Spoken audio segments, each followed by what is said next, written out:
Kalau orang sudah mayat, mau dihantar ke kubur, mau dimakamkan, mau dikuburkan, diikuti 3.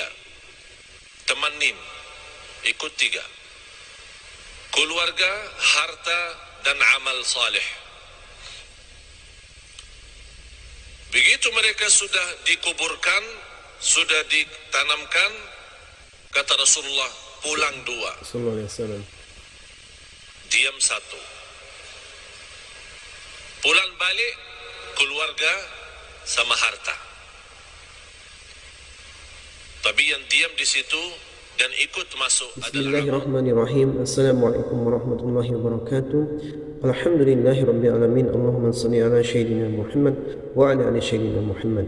Sahabat, teman-teman yang beriman yang insyaallah dirahmati oleh Allah Subhanahu wa taala, pada kesempatan yang berbahagia kali ini, marilah sama-sama kita simak, kita dengarkan ilmu tausiah yang akan disampaikan oleh guru kita, yaitu almarhum Syekh Ali Jabir, tentang amalan yang akan menemani kita nanti pada saat kita masuk kubur. Untuk lebih jelas, untuk lebih detailnya, mari sama-sama kita simak.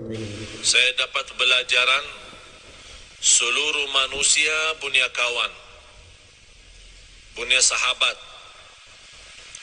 Tapi begitu meninggal dunia, itu sahabat tidak boleh ikut, pisah. Mana ada sahabat kita yang rela, ikhlas, mau masuk jadi sahabat kita di dalam kubur? Tidak ada. Biarpun sahabat rapat, sahabat akrab, kalau kita sudah masuk kubur, dia minta izin, maaf, saya tidak boleh ikut, pisah. Kata murid ini kepada gurunya, saya mendapatkan pelajaran kalau manusia mengambil sahabat akrab, tapi begitu masuk kubur dia boleh pisah, saya jadikan amal salih adalah sahabatku. Amal soleh. Saya jadikan amal salih adalah temanku. Saya jadikan amal salih adalah akrab dan rapat samaku. Karena saya yakin begitu saya meninggal dunia, masuk kubur, satu-satunya yang boleh temani saya, yang boleh sahabat sama saya, yang boleh ikut sama saya adalah amal salih. Dan sudah Rasulullah sallallahu alaihi wasallam menjelaskan di hadis yang sahih, yatba'ul mayyit 3, diikuti orang meninggal dunia 3. Ahluhu wa maluhu wa amaluh, keluarganya, yang kedua harta, yang ketiga amal. Kalau orang sudah mayat, mau dihantar ke kubur, mau dimakamkan, mau dikuburkan, diikuti 3. Temanin, ikut 3. Keluarga, harta, dan amal saleh. Begitu mereka sudah dikuburkan, sudah ditanamkan, kata Rasulullah, pulang 2. Sallallahu alaihi wasallam. Diam 1. Pulang balik, keluarga sama harta. Tapi yang diam di situ dan ikut masuk adalah amal. Amal salih maupun amal tidak salih. فَمَنْ يَعْمَلْ مِثْقَالَ ذَرَّةٍ خَيْرًا يَرَهُ وَمَنْ يَعْمَلْ مِثْقَالَ ذَرَّةٍ شَرًّا يَرَهُ. Oleh karena itu seorang mukmin yang mencintai Allah dan Rasulnya, dia boleh tahu amal salih sangat diperlukan nanti. Oleh karena itu, yang semestinya perhatian kita sepenuhnya bukan kepada keluarga, bukan kepada harta dunia kita, tapi perhatian kita kepada amal kita. Karena ini yang menjaga kita nanti. Boleh dengan amal salih itu, kita sudah di dunia kubur, boleh jadi sinar. Allah bagi cahaya.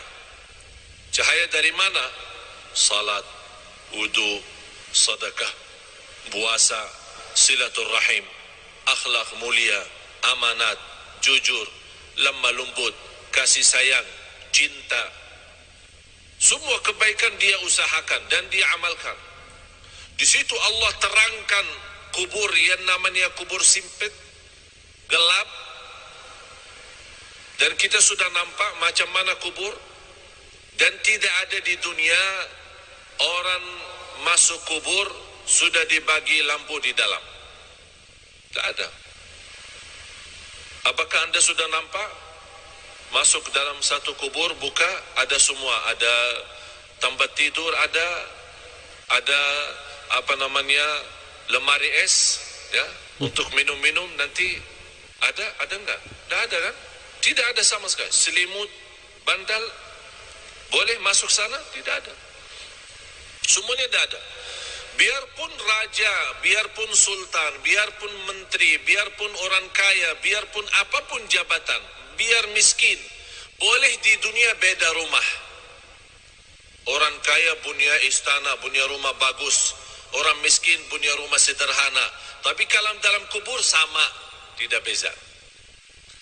Tapi yang boleh jadi beza kalau di kubur, bukan soal kaya miskin, bukan soal orang mulia, soal orang biasa. Tapi yang menjadi beza dalam kubur adalah amal salih. Disitulah dalam amal salih Allah terangkan kubur yang sempit, yang gelap, tidak ada udara, tidak ada angin, tidak ada oksigen. Tapi boleh orang yang masuk di sana karena dia banyak istighfar, banyak jaga salat, banyak salat malam. Allah luaskan dia punya kubur. Sebagaimana kata Rasulullah, Allah jadikan kubur itu raudhah min riyadil jannah, taman dari taman surga. Amin, insyaallah. Dan boleh juga kubur itu menjadi lubang dari lubang neraka. Nauzubillah. Apakah kita sudah bersedia masuk rumah baru itu sesuatu yang mesti? Tidak boleh seorang tidak masuk sana. Semua mesti masuk. Semua mesti masuk. Apa itu orangnya, dari mana orangnya, muslim, non-muslim, apapun agamanya, apapun budayanya, Arab, non-Arab, semua masuk kubur itu. Semua masuk. Nampaknya kubur itu sama, tapi sungguh di dalamnya sangat beza.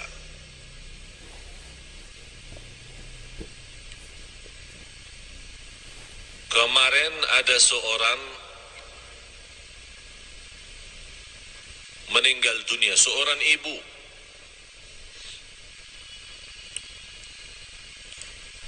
Keluarga menceritakan sekian tahun sudah meninggal dunia. Ada satu projek dari pemerintah mau buat jalan di situ. Jadi semua makam-makam kuburan yang ada di situ mesti dipindah. Pas mereka dikubur seorang ibu yang sudah meninggal dunia sekian tahun, dibongkar kubur, dibuka, dicium harumnya macam harum misk. Semua orang yang datang bekerja merasa harumnya luar biasa. Harumnya membuat hati tenang. Harumnya yang tidak pernah kita dapat di dunia.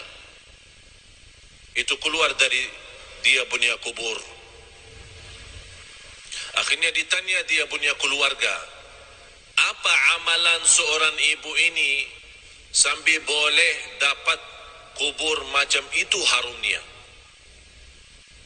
Mereka menjawab, ibu kami tidak pernah tidur malam hari sampai membaca surat Al-Mulk, Tabarakalladzi biyadihil mulk.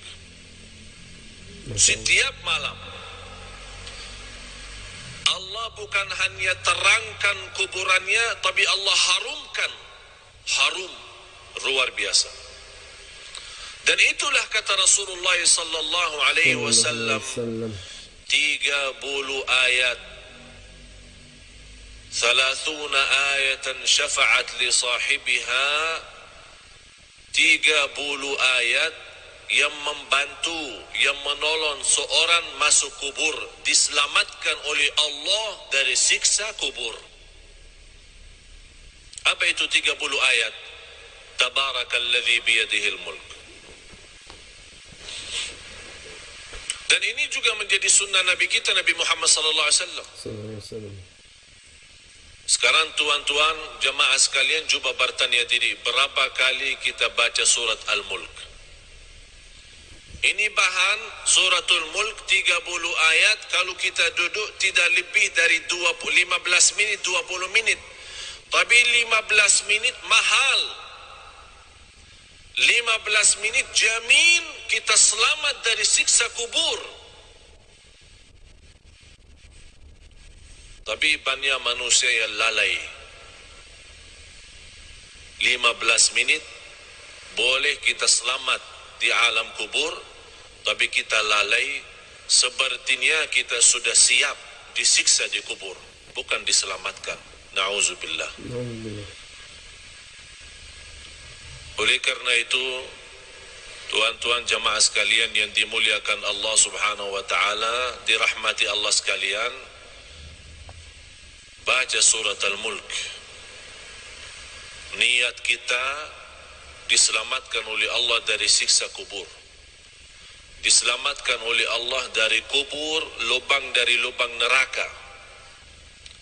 Menetapkan hati kita saat ditanya oleh mungkar nakir, kita boleh pandai jawab. Ini semua barakah surat Tabarak. Tabarakalladzi biyadihi al-mulk wa huwa ala kulli syai'in qadir, alladzi khalaqal mauta wal hayata. Allah menciptakan mati dan hidup. Liyabluwakum ayyukum ahsanu amala. Diuji kalian siapa di antara kamu yang sebaik-baik amalan. Yang saya herankan, umat Islam yang segitu indahnya Islam, segitu mudah amal salih, tapi banyak yang malas. Malas alasan sibuk, malas alasan hawa nafsu, malas alasan dunia, syahwat, harta, anak, keluarga. Kalau sudah masuk di dunia kubur, baru dia nampak hakikat berlaku dan perbuatannya. Di situ lihat dia bercakap, ya Allah, kurbankan semua keluarga saya siap. Saya ikhlaskan semua jadi kurban. Orang tua saya, istri saya, anak saya, cucu saya, harta saya, semua masuk neraka. Tapi ya Allah, saya mau selamat sendiri. Itu berkata orang kalau sudah masuk di sana, dia akan nyesal, dia akan sedih. Tapi tidak ada guna kalau sudah nyesal di dalam sana. Tidak ada guna. Sekarang nyesal ada guna. Kalau nyesal merubah kehidupan kita menjadi lebih baik.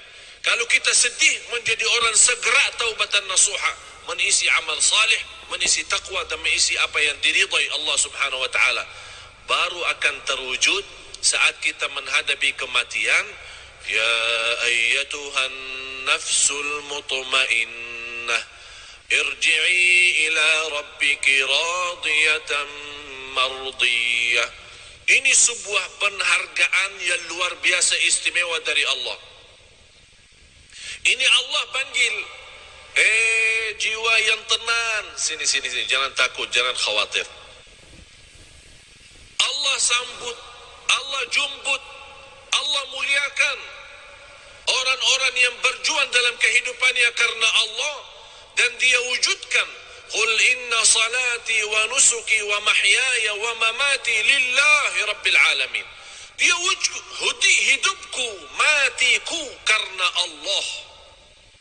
Di situ nanti di akhir hayat Allah jaminkan husnul khatimah.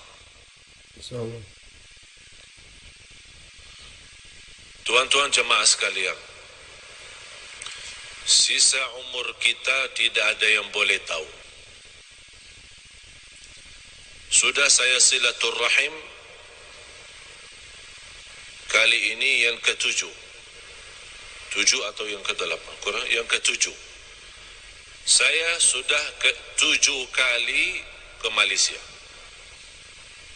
Allah izinkan bersilaturrahim. Semalam alhamdulillah dengan izin Allah kita kasih di salah masjid di Putrajaya. Alhamdulillah dalam kesempatan ini kita boleh isi di sini. Dan di tempat ini sudah 3 kali ya.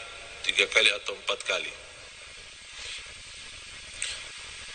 Tujuan kami yang saya sudah 7 kali tidak pernah terbayang boleh 7 kali ke Malaysia. Karena setiap malam mesti saya siap mati. Dan saya nawaitu kalau Allah masih izinkan punya umur lagi, insya-Allah akan berjuang hidupku matiku lillah. Saya punya istri, punya anak, boleh jumpa setiap 4 bulan 1 kali. 4 bulan baru boleh jumpa istri. Karena kenapa? Habis banyak waktu untuk umat, untuk dakwah. Bagaimana tuan-tuan diselamatkan oleh Allah dunia dan akhirat. Alhamdulillahirrabbilalamin. Sahabat yang beriman, itulah tadi ilmu yang disampaikan oleh guru kita. Mudah-mudahan bermanfaat. Mudah-mudahan kita dapat memperbanyak pundi-pundi amal-amal soleh kita sebelum ajal menjemput kita, sebelum Allah memanggil kita. Marilah kita cepat-cepat bertaubat, kita memperbaiki diri kita, terutama saya pribadi. Mari kita memperbaiki diri kita, kita bertaubat nasuha, memperbanyak amal soleh. Semoga kita semua mati dalam keadaan husnul khatimah. Amin amin ya rabbal alamin. Mungkin itu saja yang bisa dapat sampaikan. Lebih dan kurang saya mohon maaf. Saya akhirkan. Assalamualaikum warahmatullahi wabarakatuh.